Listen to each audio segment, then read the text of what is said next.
സന്തോഷമായിരിക്കൂ റാണി ദേവതേ, സന്തോഷമായിരിക്കും. സന്തോഷമായിരിക്കൂ ബാലകി, സന്തോഷമായിരിക്കും. അല്ലയോ റാണി ദേവതേ, എനിക്ക് ദുഷ്ടലോകത്ത് പോകാനുള്ള അനുവാദം തന്നാലും. ഞാൻ നിനക്ക് ദുഷ്ടലോകത്ത് പോകേണ്ട അനുവാദം തന്നിരിക്കുന്നു ബാലകി. പക്ഷെ നീ ഒരു കാര്യം ആലോചിക്കുക. മഹാഭസ്മദേവത വളരെ തന്ത്രശാലിയും ബുദ്ധിമതിയുമായ ഒരു മഹാദുഷ്ടദേവത. അവൾ എപ്പോൾ വേണമെങ്കിലും എവിടെ വെച്ച് വേണമെങ്കിലും തന്ത്രങ്ങൾ പ്രയോഗിക്കാം. അവളുടെ ചതിക്കുഴിയിൽ പെട്ടുപോകാതെ നീ ശ്രദ്ധിക്കുക. പിന്നീട് കാര്യം നീ പ്രധാനമായും ശ്രദ്ധിക്കണം. അവൾ പൂമ്പാറ്റിയുടെ വേഷത്തിൽ വന്നു കഴിഞ്ഞാൽ നിനക്ക് അവളെ ഒരിക്കലും ബന്ധിയാക്കാൻ കഴിയില്ല. ശ്രദ്ധിച്ചു പോയി വരൂ ബാലകി, ശ്രദ്ധിച്ചു പോയി വരൂ.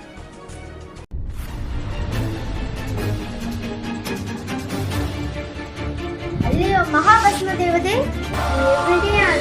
നീ എവിടെയാണെങ്കിലും ഞാൻ നിന്നെ കണ്ടുപിടിക്കും.